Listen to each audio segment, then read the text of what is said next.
J'ai eu le privilège de recevoir, pour ce concours d'éloquence, un sujet traitant de l'éloquence. C'est donc tout à fait réjoui que je me présente devant vous, chers maîtres, chers jurys, chers auditeurs, qui êtes à ce concours ce que la fraude fiscale est au gouvernement.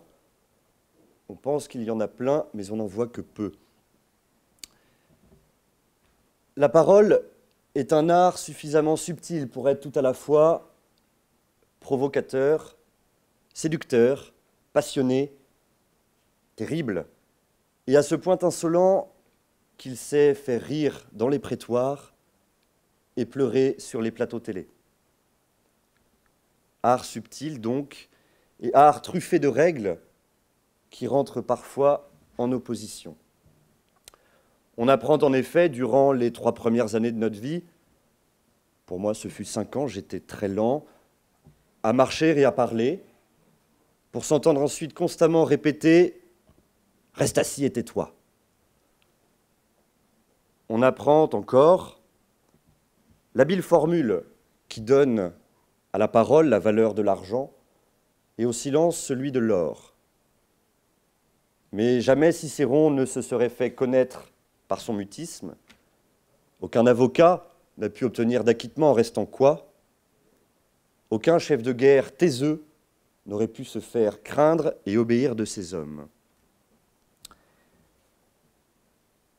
On apprend enfin que la parole est un outil essentiel de notre communication, bien que parfois elle puisse faire figure d'accessoire, là où un regard appuyé, un sourire enjôleur, une attitude séduisante font bien mieux que les mots.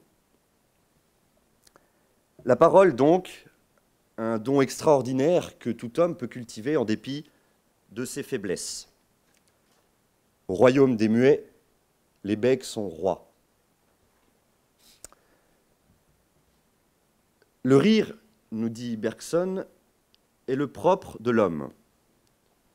Enfant, longtemps, j'ai cru que le cri était le propre de la femme. Cri de ma mère en voyant mon bulletin, cri de la maîtresse d'école quand elle découvrait le pénis que j'avais dessiné sur le cahier de mon voisin de classe, cris effarouchés des filles dans la cour de récré quand je les poursuivais lâchement avec mes boules de neige savamment constituées.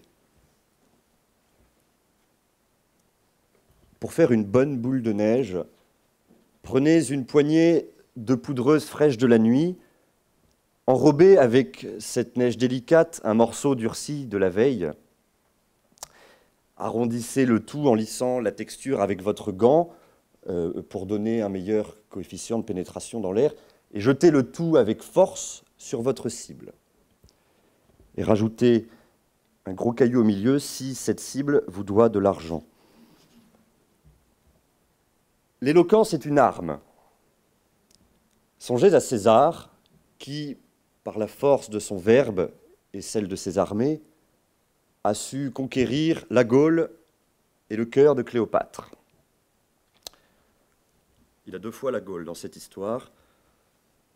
De Gaulle, justement, qui était un orateur hors pair et savait s'entourer des meilleurs. L'on se souvient encore, c'est très Malraux, des trémolos de son ministre devant le Panthéon. L'éloquence est une arme à double tranchant. Le premier, le plus incisif, c'est la parole, sobre, mesurée. Elle envoûte son auditoire tout autant qu'elle surprend son auteur, comme le ferait la balle d'un chasseur qui, contre toute attente, atteint son but. Le deuxième tranchant, qui est plus émoussé, c'est le cri. Cri de rage, cri de hargne, cri de revendication du 68ard revanchard, cri violent, dont l'écho se répercute à mesure qu'il ne rencontre que du vide. La parole s'envole, c'est vrai, mais avec grâce, comme un oiseau léger. et le cri lui brise les ailes, et les mots retombent avec fracas. Le cri étouffe le silence, mais le murmure l'habille. Je pourrais parler longtemps encore sur ce sujet, vous dire mon aversion de ceux qui crient à tout crin, de ces indigents de l'éloquence qui ne font que hurler, mais les moins volumineux sont les mots les plus beaux. Rien ne sert de crier, il faut parler à point.